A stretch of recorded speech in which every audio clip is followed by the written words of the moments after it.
Good morning and welcome to Charting the Markets on Friday, the 16th of February 2024.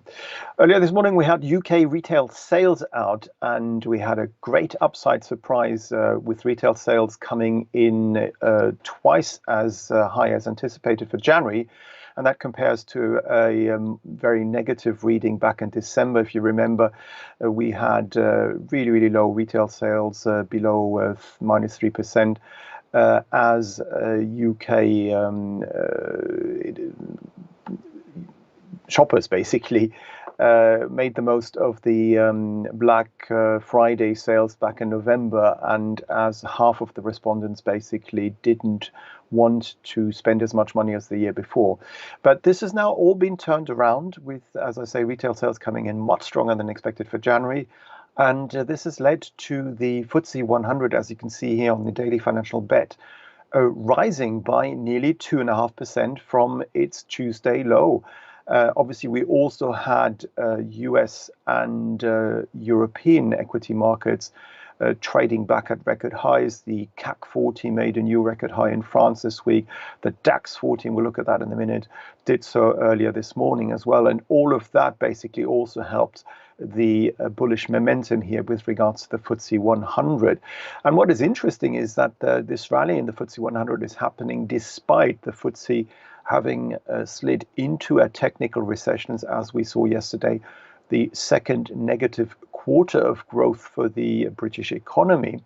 And this negative growth amid lingering inflation concerns, with inflation earlier this week still remaining at 4%, and that is year on year, and also at 5.1% with regards to core inflation. The Bank of England might have some issues to deal with this going forward. But let's look at the FTSE for the time being just from a technical perspective. And as you can see here, we're on track for our third consecutive day of gains. As I said, we have risen by nearly 2.5% from our Tuesday low at 7,464. And provided we stay above it, and also ideally above the 200-day simple moving average here in red at 7,543, the upside should win over the next few days and take us back up again, not just to the January to February downtrend line, which currently can be seen around 7,695, but also the October high and the current February high between 7,702 and 10. So this is the next upside target area. It's a resistance area which we need to break through for us to then head higher still to the September and December highs between 7,747 and 69. But the trend's your friend, and that is pointing back up again on the FTSE 100. And I've just mentioned the DAX 40 contract. As you can see here, we are also on track for our third consecutive day of gains, and are trading in new record highs, have risen above our Wednesday 7th of February high, and seem to be heading towards the 17,200 mark. Strong upside momentum being seen here. No technical reason to think that this is going to falter anytime soon. And you can see here that on Tuesday we retested the early February low and bounced off that, and have since risen very strongly. So basically, as long as we stay above these lows, going back to 16,783 and 16,782, the current February lows on this daily financial bet, as long as we stay above there, further upside is in store for the DAX 40 contract, and it may even rise towards 17,500 over the next few weeks. And in the US, the story is quite similar. You can see here the Dow Jones Industrial Average.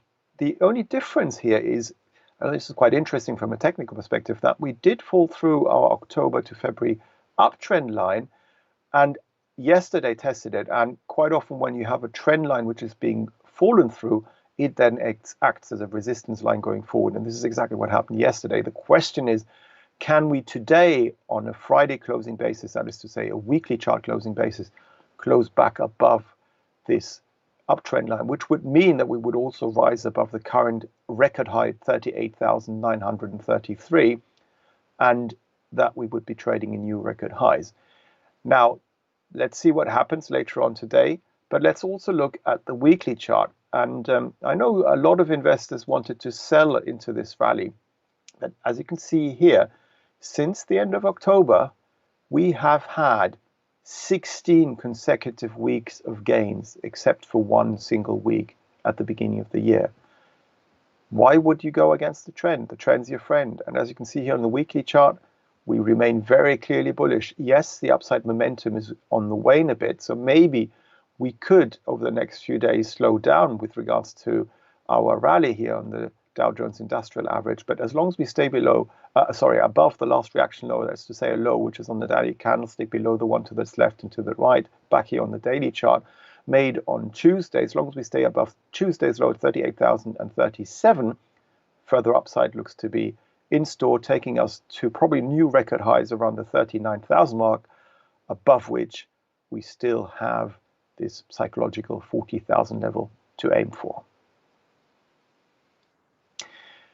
The US dollar had started to come off slightly on the back of weaker than expected US retail sales yesterday, but today just trades sideways. But the impact of that on other currency pairs, such as the euro, for example, can be seen on this chart here, the daily financial bet of the euro against the US dollar. And you can see here, we did last week this week slide below last week's low and fell to 106.95.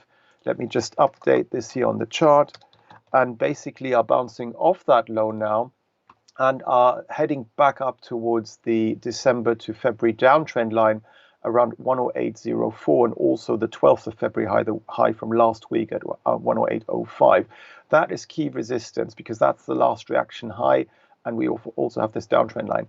So for the bulls to be back in control, because at the moment we are seeing a series of lower highs and lower lows, which would indicate that yes, if we do bounce back slightly higher, it's probably another selling opportunity.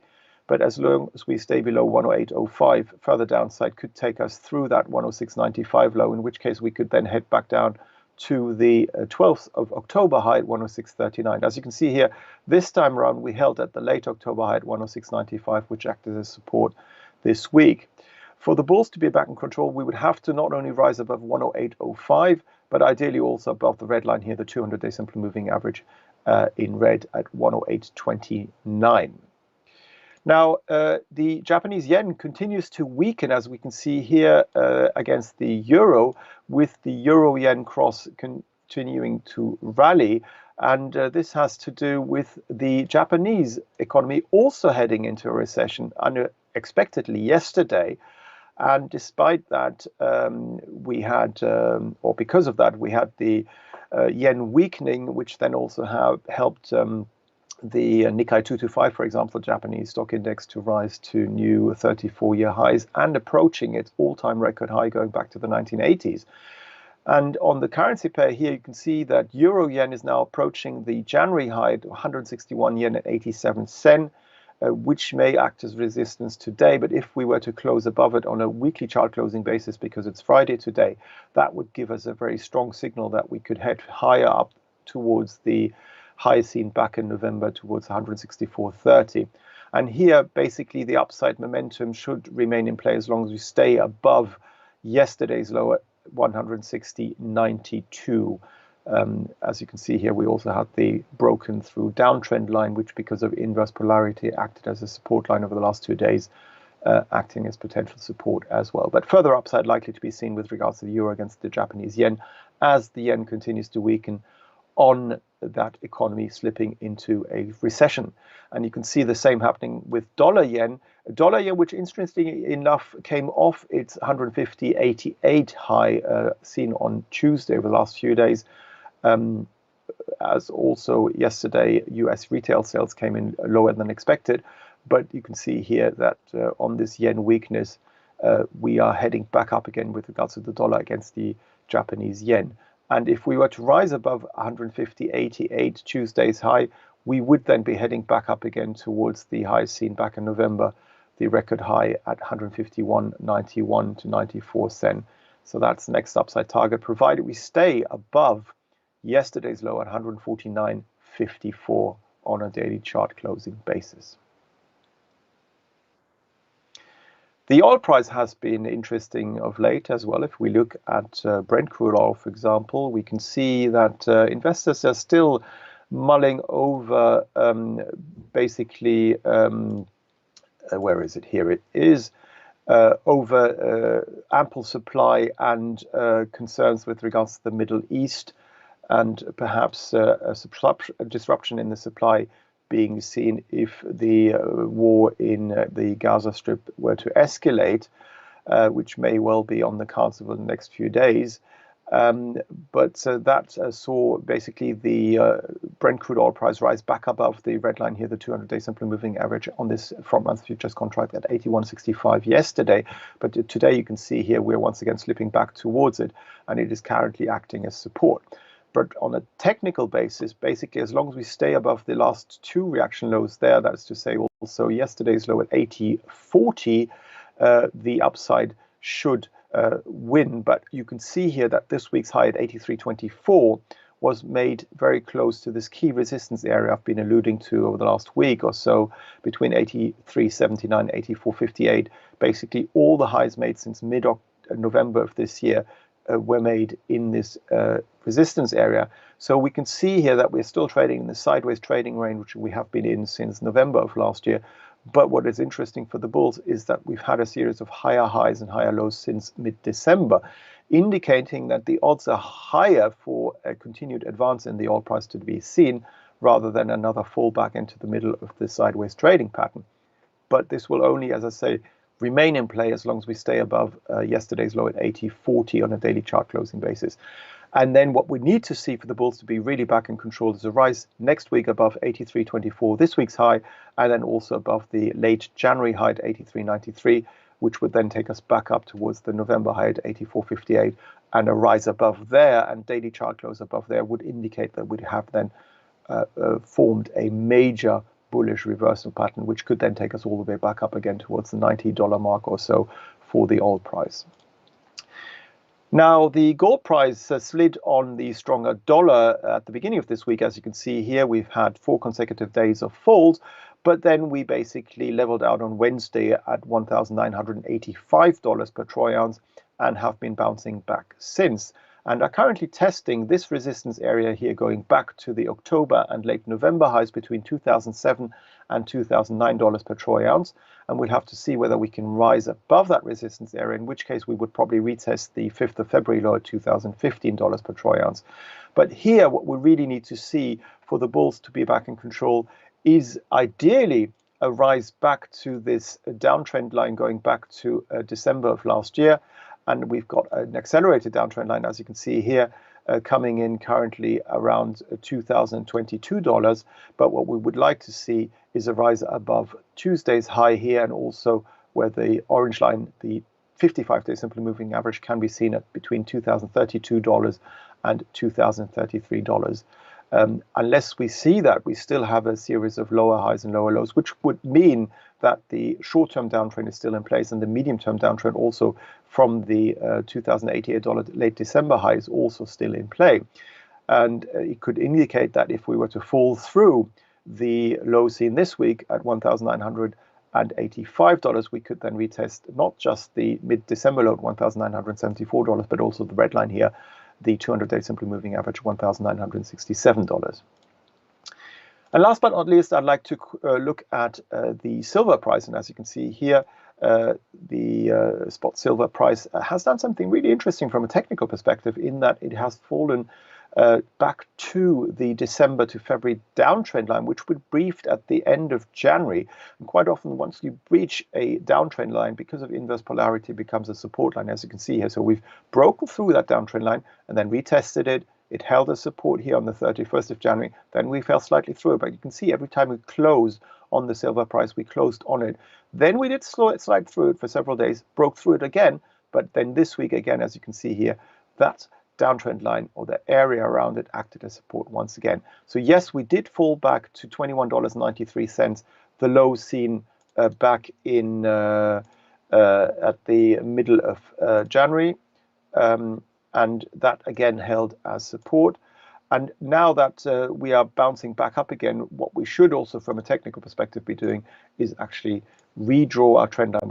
Because what we don't want to see is any data going through that trend line, because that would be incorrect. So the correct trend line today would be to draw this one in. But you can see here that the high seen on Monday was also an interesting point, and that we're currently breaking through this downtrend line and heading back up again towards Monday's high. And if we were to rise above it today, $23.07, we would most likely retest this key resistance area between the orange and red lines, the 55-day and the 200-day simply moving average, and also the late January high, which come in between $23.22 and $23.32. And for the bulls to be back in control, we need to rise above that resistance area, close above it, and that would then indicate that the bottom has been formed, and we could then be heading back up again toward the $24.50 area. But as long as we stay below $23.32 on a daily chart closing basis, we're still just trading in a sideways trading range. Thank you very much for watching Charting the Markets with me, Axel Rudolph. Please feel free to follow me on X. My handle is @AxelR_IG. Have a lovely weekend.